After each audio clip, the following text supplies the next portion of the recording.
Justin Frenette here, co-founder and CEO of Him and Her and host of the Pre-Con Recon Podcast, where we talk about all things brand and marketing in the pre-construction real estate market. I invite leaders to share their knowledge and strategies for success, empowering our community to thrive now and in the future. This episode is brought to you by Him and Her, a creative agency specializing in exceptional branding for real estate and high-end consumer goods. Over the past 10 years, we've helped shape and launch over $3 billion in pre-construction real estate projects, crafting and executing branding and marketing strategies that deliver extraordinary results. From rentals to sales and from townhomes to master plan communities, we unlock the full value of every project. If you're launching a pre-construction project and want to learn more, reach out to us at himandher.ca. My guest today is Rachel Galway. Rachel is a sales and marketing manager who's been involved in the pre-construction industry for nearly 16 years. For the first half of her career, Rachel led the sales for multiple projects in the GTA, before transitioning into a leadership role. As boots on the ground professional, Rachel believes in the power of collaboration and continuous learning, and along with an incredible team, has achieved nearly 7,000 new home sales, totaling nearly $5 billion by the age of 31. Representing and working with some of the country's leading and most notable developers, Rachel has had the privilege of servicing developer clients from the initial project planning stage to a successful final closing. Her career spanned local and international markets. Working closely with broker partners and an incredible team of colleagues, those relationships have been fundamental to her growth and professional development. Today, Rachel is dedicated to using her storied experience and dimensional skill set to assist developers, purchasers, and brokers through navigating the dynamic real estate climate. Rachel, thanks for joining me. Justin, thank you for having me. Now, before we dive in, I always ask, what is it that you love about what you do? Oh, what do I love about what I do? That's a very good question. Sometimes I don't love it. You know why? Do you love it? Sometimes I don't love it on a day-to-day. You know, this industry it can be very high stress, and people, it's just a different type of stress over the last couple of years. For I'd say up until 2022, it was the stress of, how do I sell 400 units? How do I sell another 500? How do I sell another 600? Now it's, how do I sell 4? How do I sell 5? So it's a different stress. And then on top of it, you're wanting to make sure that you have successful closings. You're staying in contact with your broker partner. It's not as glamorous as I think sometimes there was a perception of it being. But I loved the grind of it. The grind's just changed. It always keeps me wanting to hone my skill set and learn different things. I know it's cheesy to say that, but I think there's also a misconception if you're in sales, that's all you do. But any, salesperson, or I would say sales and marketing manager, sales and marketing, leader, whatever their title is, should really have a fulsome ability from, floor plan review to working with the third-party marketing agencies on, brochure design and a marketing and advertising scheme, assisting clients with interim occupancy to final closing. You're always being pushed to learn something new. And that's something that I do love about it. I love it. It's honest. And I can't say anybody doesn't have moments that they don't like their job, no matter what you do. Oh, it's human nature. Yes. Now, on a day-to-day, for listeners that don't know who you are, what's your role? What does your day-to-day look like? What are you accountable for today?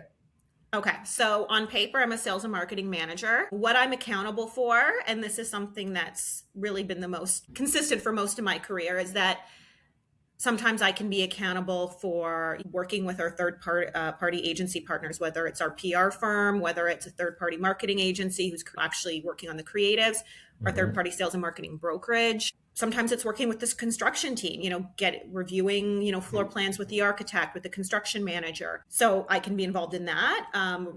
Obviously involved really closely on the sales component, because that's a sort of a fundamental part of my role.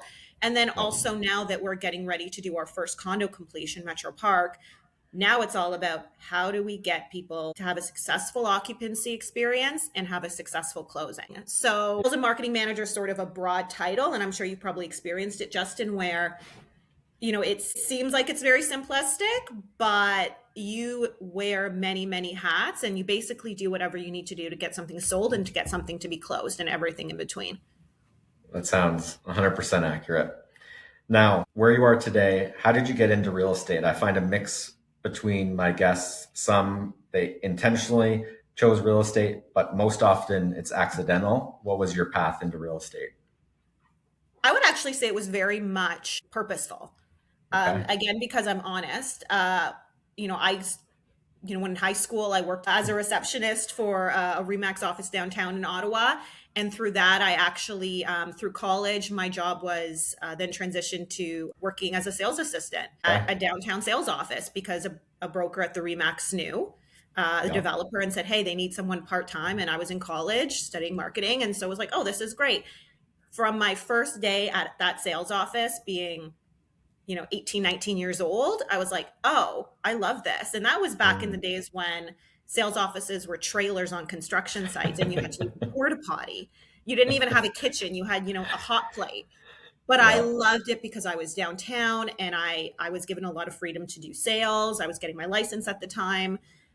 And I have worked in a sales office pretty much my whole life since then, since college. So when I've been in it and I've seen the ups and downs, you're talking from being college to now being, 35. People say, oh, you're 35, you're not that old, but you see a lot from 19 to 35. So it's been intentional and I've never left. Amazing. Now, through that storied experience, you now describe yourself as a storyteller and sales-driven marketer. Where did that come from? And what was the first moment that you realized storytelling or that experience could actually drive sales or drive an impact for the projects you're working on? So, and again, maybe it's an out of the box answer, or for me, I'm a lover of all forms of art. Written, poetry, music, wrestling is, storytelling and the athletic form. I'm a lover of storytelling. And I enjoyed the experience from even, again, being in college and onward to really finding out how can I tell a story about this project in this community in a way that's going to resonate with the buyer. I've never, ever been into, how do I make them believe this is a good investment or how, at the end of the day, you've always had 10 days for lawyer review. So I've never been about how do I do a hard close. I've never tried to close something in my entire career. And I want to be very careful when I say that because I've definitely sold or been responsible along with my team for a very high volume amount of sales throughout the GTA at some of the most recognized projects. I've never believed in trying to close someone. I've believed that if you tell a compelling enough story that can resonate with people, they will buy. And if it's not the right project for them, I don't want them to buy. You're dealing with, there was a point where the average price that we were selling was like $900,000. So this isn't like buying a pair of shoes and if you don't like them, you give them away. I really believed in tell a compelling story that's going to resonate with different people. And if it's the right fit for them or they believe in that story in a way that resonates and touches them, then they will buy. And so that was, that's why a lot of my career I've very active in the presenting. It's not about presenting. Anybody can go up and say a project is 47 stories, it's 400 units. Anybody can do that. It's true. As any major sales and marketing manager, someone who's been in sales a long time, sometimes, you can get someone part-time, get them to read a script. Anybody can do that, but it's actually being able to read people, how to ask them questions without even knowing that you're asking them questions. And then how can I give them information in a way that's going to connect with them? So I really love that. And I loved working with the team. You ask 5 different salespeople to give a presentation. All those presentations should be different. Right. So that's always what I've loved. And it's not just how you present. It's also when you're doing the marketing and the advertising campaign. What I really love is that I'm hearing that you care about the person. I saw so quickly how everybody just treated people like a number. You're just another checkbox on the form. And even though you're moving 3 or 4 units a month now, or 300 or 400 before, you care about the person, which is where those questions come from. If you don't truly care about them, you don't have that organic ability to relate to them and not hard close them. Yes. Now, sometimes if you're, an outside broker and you're coming with those clients, it's very easy to see the sales team or someone on the builder side or the agency side and think, you don't care. You're just in it for, it's just a transaction to you. And I can understand where that comes from. And especially if you have a personality type that's, very assertive. sometimes that's just part of the job. And you need to be very objective focused. If someone's watching that's worked with me, be like, oh, I wasn't getting that warmy, touchy feeling. Because sometimes when you're under a very high pressure environment and you have to have objectives, you're going to come off a certain way. But I've never, ever believed in trying to coerce someone into something. Again, they're going to review it. I always say the only thing that's worse than having no sales is having a canceled sale. Anybody in sales will understand that. You've got to explain that to your boss. Yes. I love it. Now, what has surprised you most about the pre-con? If you were to tell somebody one thing, you get into this, what is the shocker that seemed all hunky-dory from the outside? So when I first got started in it, we're looking at, 2009, 2010, it wasn't that crazed. Sales campaigns or sales launches were very sophisticated when I first started getting into it. It wasn't as high pressure. It wasn't as volatile because I started out in Ottawa for the first few years. And then when I came to Toronto, I thought, okay, I've got a few years experience. I've been doing this a while.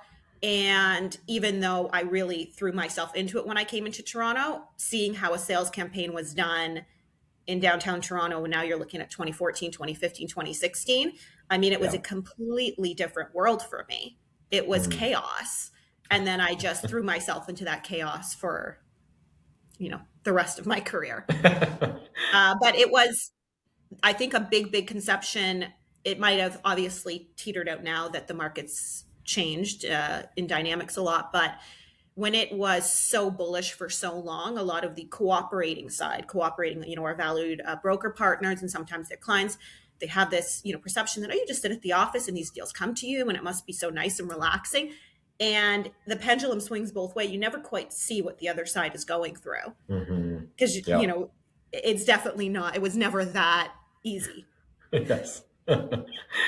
Okay. And navigating that journey, did you have any mentors along the way? Oh, 100%. 100%. So if I had to be candid, my biggest mentor to date, even though there's been more than one, is definitely Johnson Chang from Cornerstone Marketing, broker of record and co-principal. Him and Shab Rajabzadeh. I worked really intimately with them both. I would say probably, but Johnson, I still hear him in my ear. What would Johnson Chang do? He taught me a lot of fundamentals. I came in when I joined Cornerstone beginning of 2016. I was 25 and I had quite a few years of experience. And I thought I was good at what I did, and I was good. But him and Shab definitely together really pushed me to be more than just a good salesperson. Anytime I was good at something, it was very natural for me to be a great presenter and a great storyteller, a great communicator, very knowledgeable. But it was, okay, but can you actually review a floor plan and make edits to make it a more efficient floor plan? Those are what things pushed me to then go back to school and study building code and zoning and regulations. They pushed me to, actually, okay, well, here's a grid of 500 units, price it out.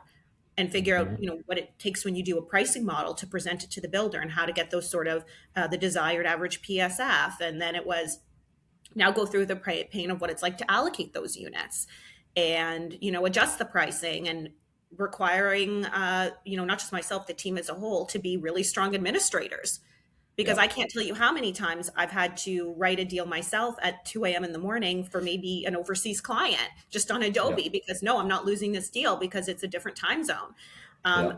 No one else before joining Cornerstone pushed me to do that.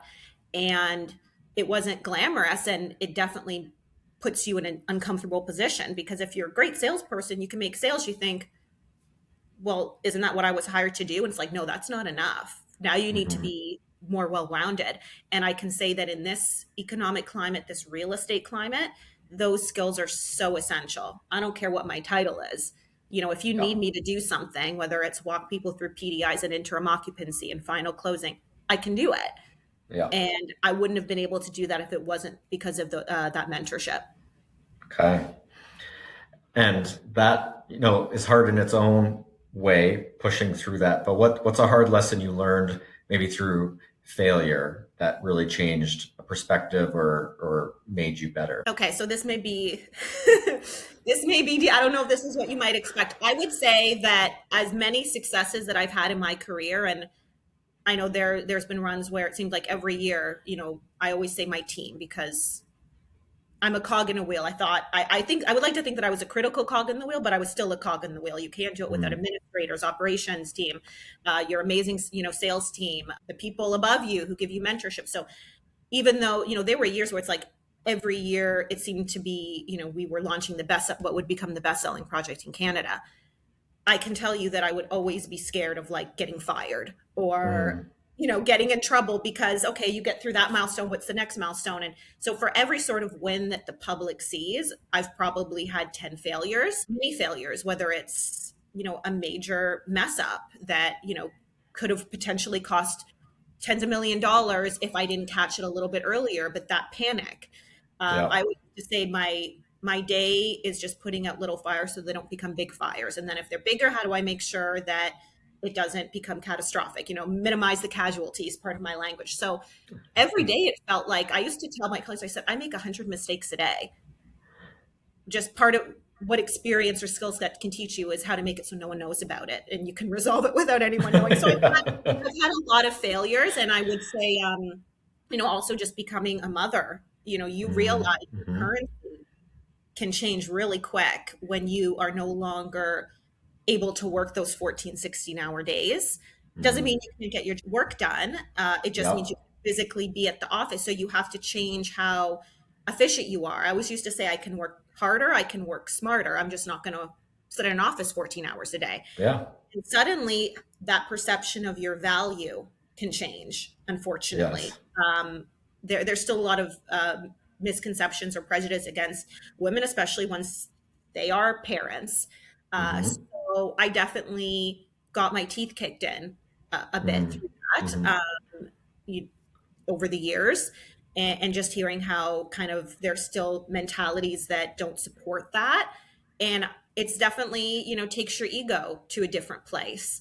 But then through that, you really come into a sort of a beautiful new version of yourself where you're not operating as much by ego. You sort of change what your priorities are. And I mean, I'm so grateful to be with the company I'm with now. They're amazing in that regard and respecting and honoring that. But you definitely go from, okay, I'm doing multiple launches a year and, you're very prominent. And then, the market takes a dive, your life changes and things shift. And I'm speaking from my experience, but I know lots of men and women who have experienced changes over the last couple of years. And your ego definitely question.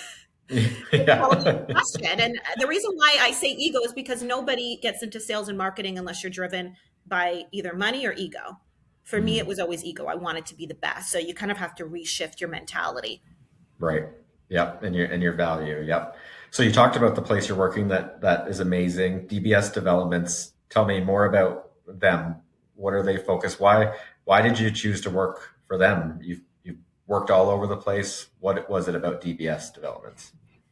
So I've been really fortunate in my career to represent, because again, I came from the third-party sales agency side. I really had been focused on developers who, we use the term blue chip developers. I don't need to say their names, but some of the most well-known, established, significant developers really in Canada, some of them. And there was one that I was mostly involved in for 8 years, and then some before then and some after that. And I really value, being able to stand by when you give a presentation, can you stand by what you say? Every single sales office, no matter where you go, is going to say it's a great developer, they're reputable.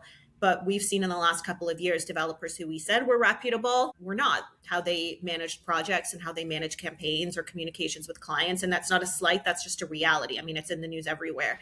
And I have a lot of pride in the sense that when I talked about how a developer was reputable and how they cared about quality, I really did believe that. It can stand by that. And so if I was going to make a transition from the company I've been with for 8 years, it had to be with a builder that I knew carried those values. And DBS, I can really say from the bottom of my heart, they care so much about the homeowner. They're very prolific. In the purpose-built rental component, they care a lot about the tenants and the quality of their buildings.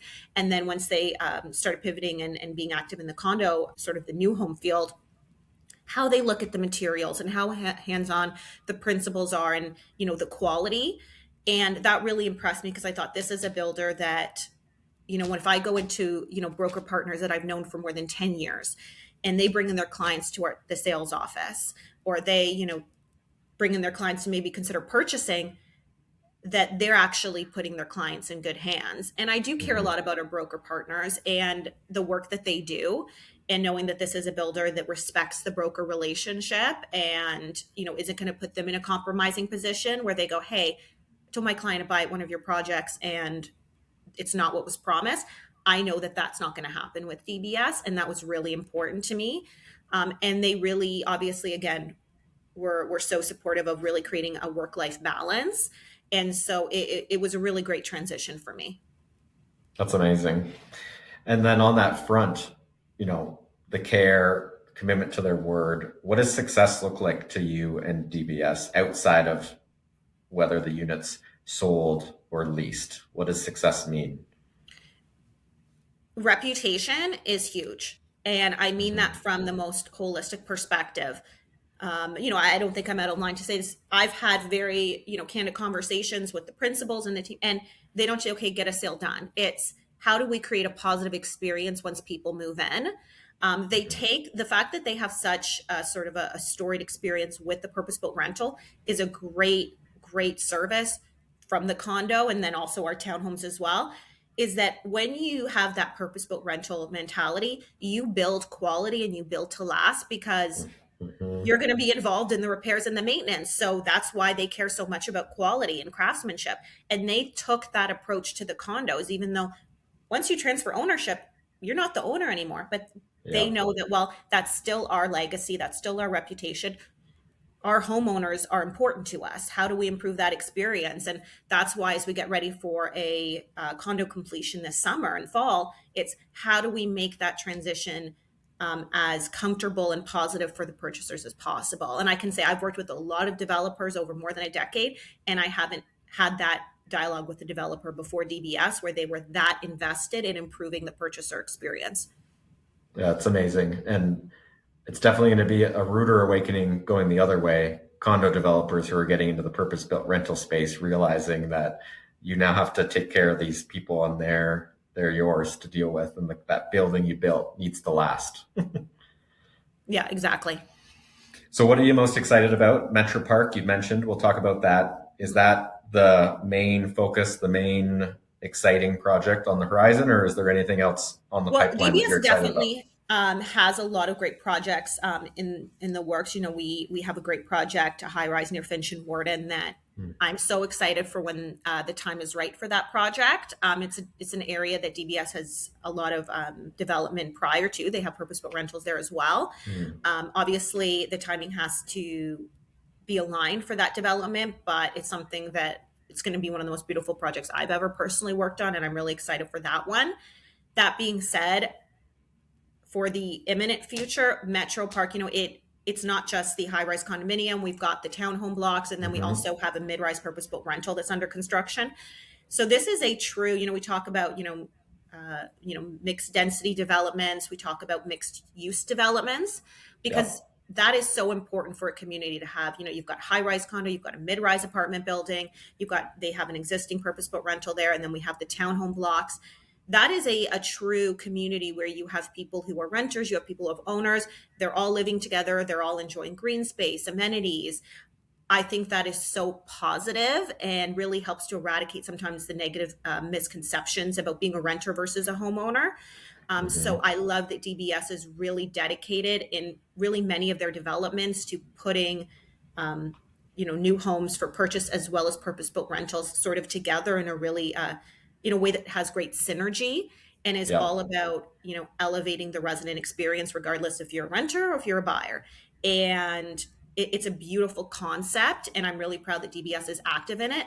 And there's a lot of progress being made at Metro Park, obviously with the condo completion, the ongoing construction of the mid-rise, the townhomes that we recently just started selling. So that is a very big undertaking, and that is a huge focus for me. And we are all really excited about this summer, because that's when people are going to start moving in, and it's going to take a lot of energy to make sure that that's a positive experience. And are you seeing a major difference, let's just say for sale, condo versus townhome? Do you see a major difference between those two individuals? Obviously, a bit unique from the purpose-built rental side, but even between that product offering, are you seeing a demographic difference? Well, yes, in the sense that it is a very, it's a certain price point. Hmm. Unlike when you're looking at a high-rise condo, you could have a lot of product that's a little bit more entry level, a product. Although I won't say, what price is entry level, but in the sense of, someone who's looking to get a one bedroom, maybe they're an investor, you've got 1+10s, 2 bedrooms. So you're going to get a variety of people who are buying and by different motivations. Yeah. For the townhome product, which actually has great investment and sort of ROI opportunities because we are able to put in a separate ground level suite. It Okay. is a very, it is a specific price point and product type that is not going to be for that, first time investor, or it's Yep. going to be a specific sort of profile. Yep. So I wouldn't say there's that much cross contamination. Okay. Now, if you had to pick lifestyle, you just mentioned ROI, investment logic, amenities, location. What's the narrative you'd lead with if you could only lead with one for the whole project that unifies all those different product types and demographics that differ on price point? I would say lifestyle. And this is kind of, it brings it back full circle to sort of the beginning where I'd say I don't try to, you try to tell a story, and if it's going to resonate with the people, it won't.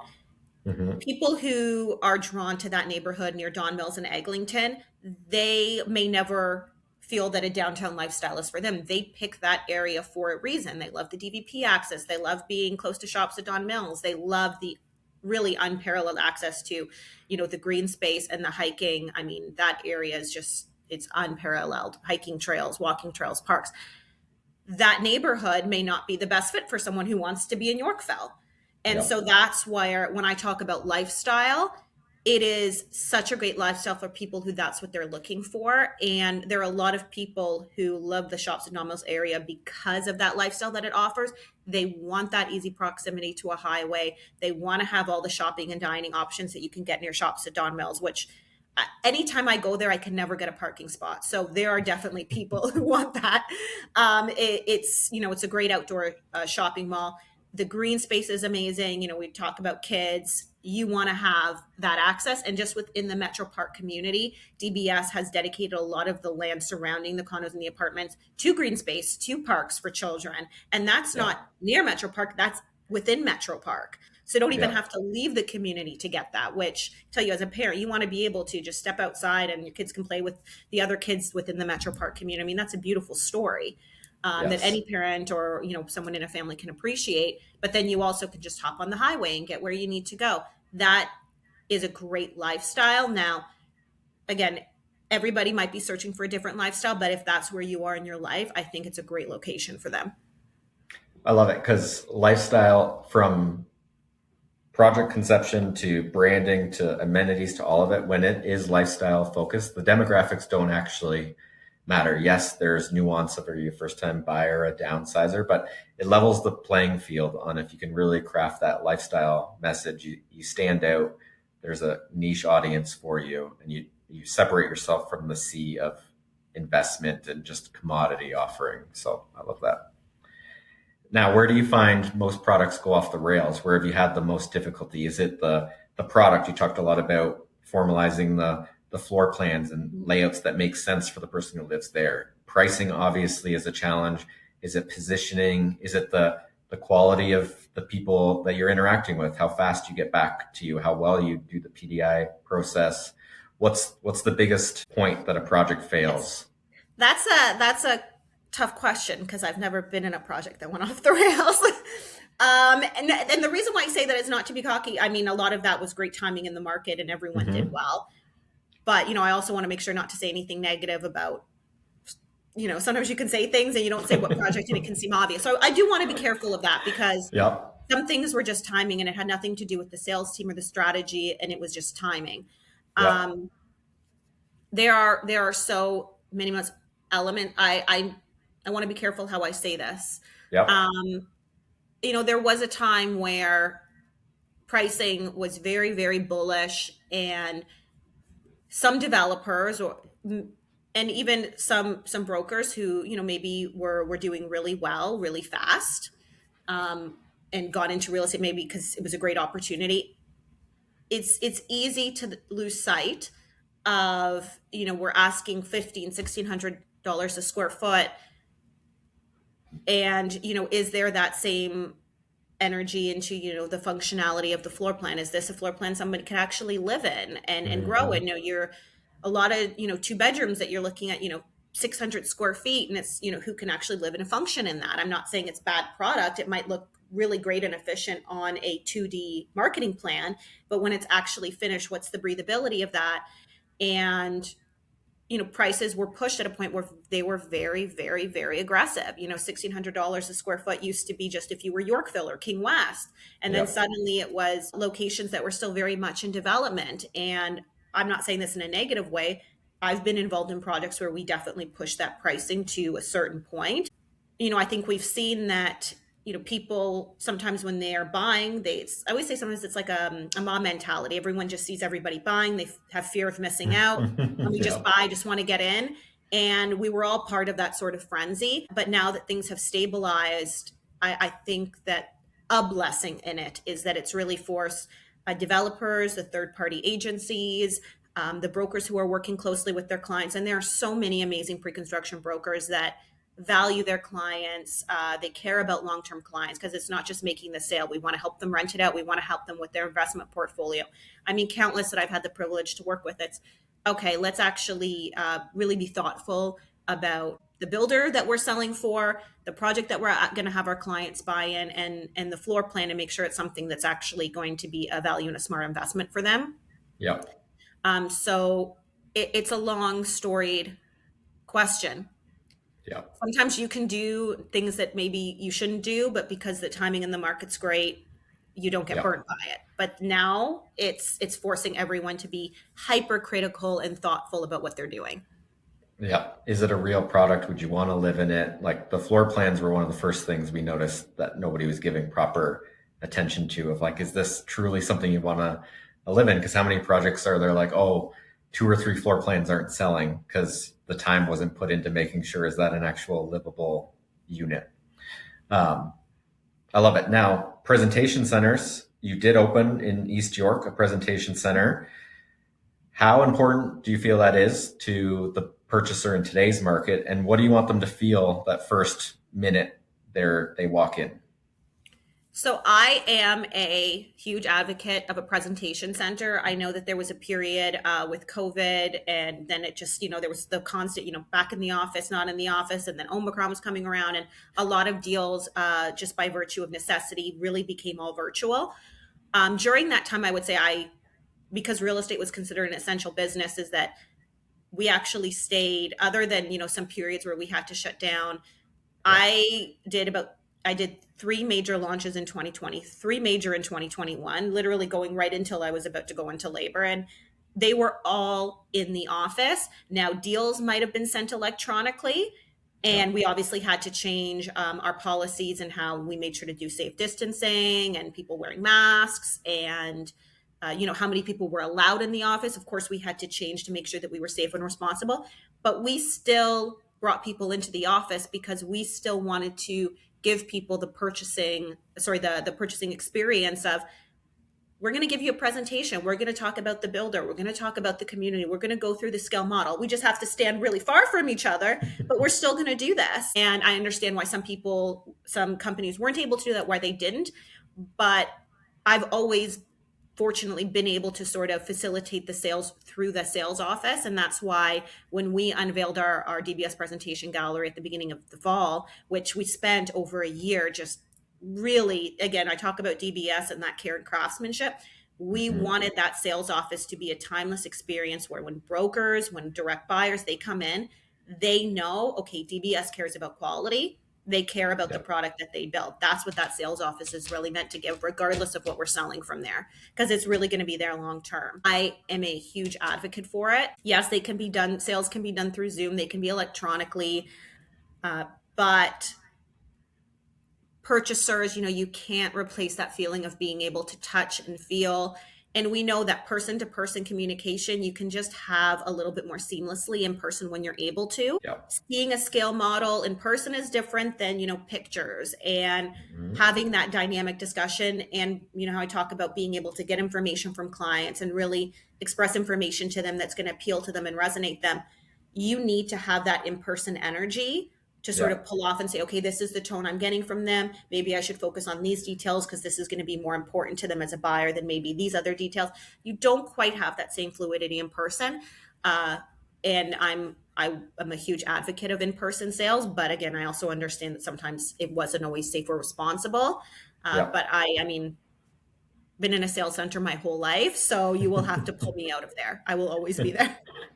You really can't replace the human touch and, like you said, being able to read a body. Like even digitally in any sales you do, whether it's real estate, you just can't get the same feedback when you're on a little window digitally. So I love it. So what about channel strategy? Where are people finding you? What's the platforms, the channels that are driving real leads? Is it PR? Is it partnerships and brokerages? Is it paid media? Is it Facebook Marketplace? Where do you see actual purchasers in today's market or leasers coming from? So speaking from a sales perspective, I have to say there's not one answer that fits all. Every single project, you have to do a deep dive into understanding the demographic and who that buyer profile is going to be. And then, what the marketing budget is. If I have an unlimited marketing budget, which you might have, if you're doing a 1,300 unit project or a 1,000 or an 800 unit project, you might have a very, very generous marketing budget where you can say, I'm going to put this much into Google. I'm going to put this much into Meta. I'm going to put this much into ethnic advertising. I'm going to put this much into local radio. I can say that it's, I feel like I'm speaking about a past life because that's probably not the case. The juice has to be worth the squeeze. So now you have to be a lot more methodical. But the marketing dollars are going to be spread a little bit differently if I'm selling, 3 and 4 bedroom townhomes than if I'm trying to sell, units in a high density condominium. So that's where you really have to look into marketing dollars. Something like Google, it's a great foundation for digital advertising, but you also need to make sure that you're putting enough in every month.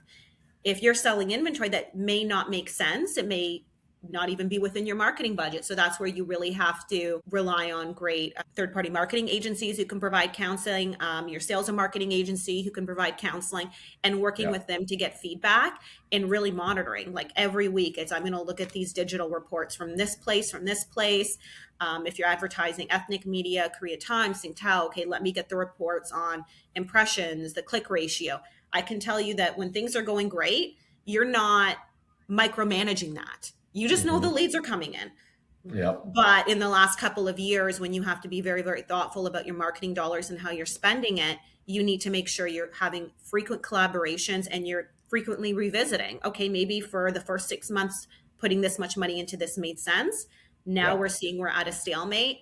Maybe we need to pivot and put some money elsewhere. Or is it that we just need to refresh our marketing material, our marketing creative?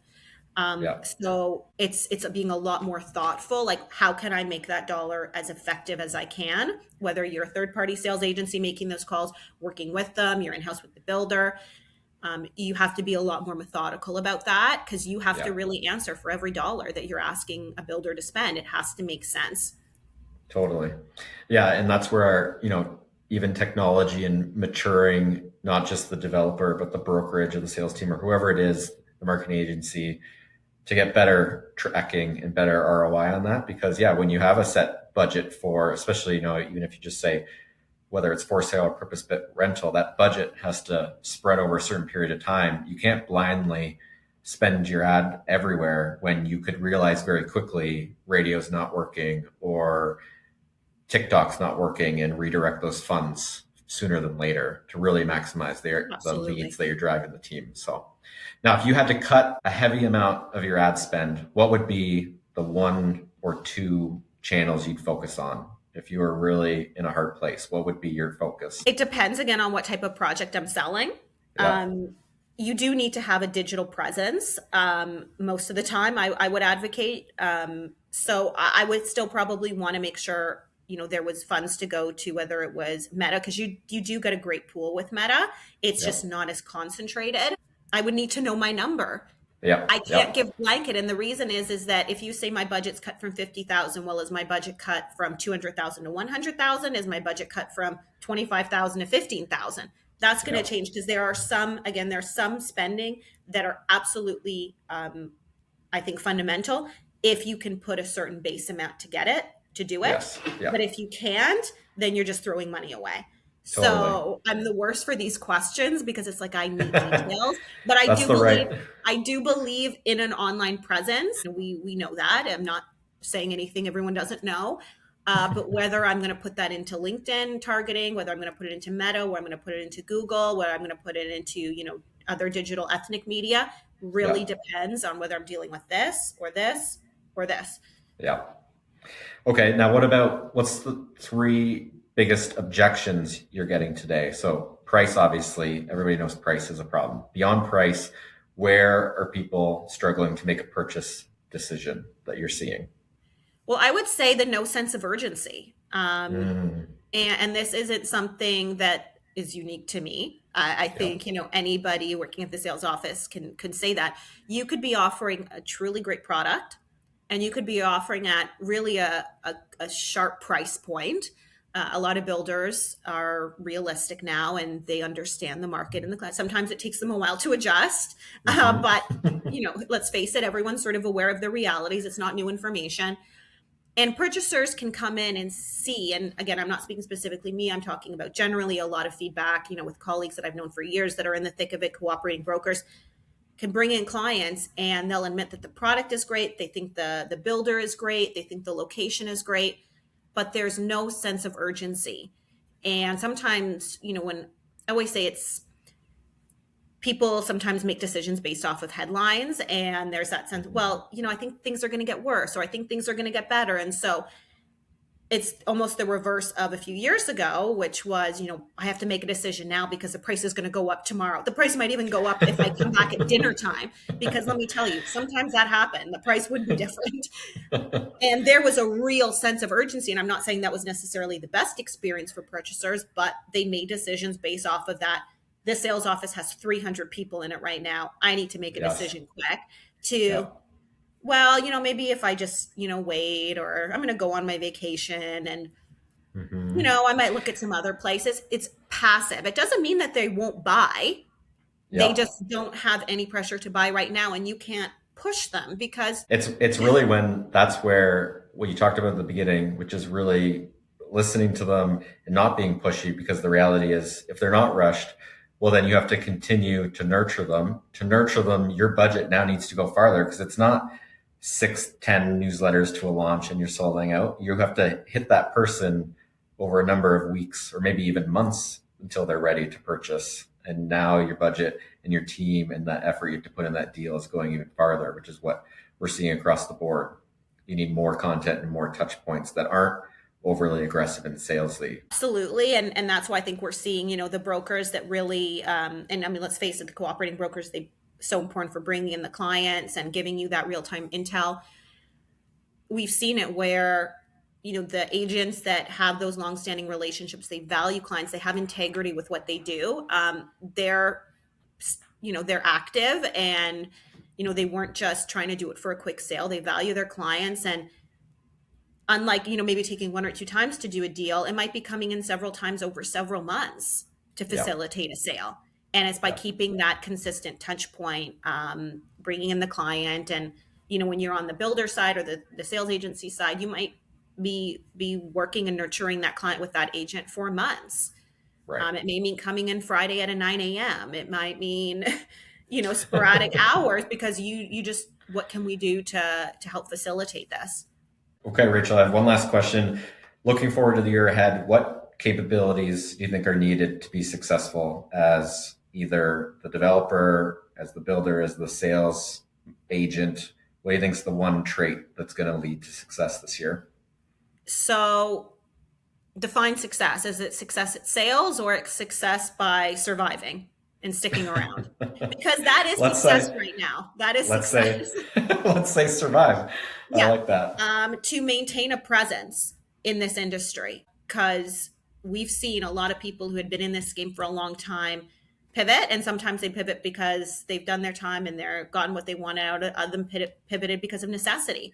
So I believe that sticking around is a success, and navigating this, because there's so much learning and growth in it. I'll speak from sort of the sales and marketing side, which can cover a lot of different, aspects and consultants and fields. I would say if you do want to stay in this industry and you want to, have that longevity and continue longevity, I really do think that you have to be open to pivoting your skill set. Having a mentality of, I just want to go to the sales office and do sales. I don't want to do anything that's beyond the scope of traditional sales. You can do that if that's what you want, but I personally feel very blessed that I was forced to be a strong administrator, that I was forced to be able to understand construction drawings and navigate review Bluebeam and actually know how to make minor, floor plan edits. Being able to walk a client through the difference between interim occupancy and final closing and interim occupancy fees and what that customer care experience is going to be. Helping clients with a lot of questions that might fall beyond the scope of just a transaction. If I didn't have those skills, I don't know if I would be in this industry for as long as I've been in. And that's a blessing, and I'm grateful for it. And I know a lot of great people who can also say the same thing. So if someone is open to pivoting and learning and getting uncomfortable, then I think they have a much higher chance of longevity in this business and surviving a challenging time. Forget, I need to be this title. Have your skill set and sort of your diverse abilities be your value, not I'm CEO or VP or whatever that could be. That to me is not as important as this is what I can bring to the table. This is how I can help you. I love it. Okay. Well, Rachel Galway, it's been amazing to have you on the podcast. People who want to learn more about you, get in touch with you, where can we send them? Oh, you can reach me by anything. Instagram's a big one. Pre-Con Mommy, Rachel Galway, Pre-Con Mommy. Always accessible on LinkedIn. Of course, I am full-time with DBS. That's where you will find me most days. So I can always, at that sales office, you will always find me. So I'm always reachable there. Yeah, even smoke signal, you'll be able to reach me. Amazing. Rachel, thanks so much for joining me on the Pre-Con Recon podcast, brought to you by Him and Her. Thank you so much, Justin.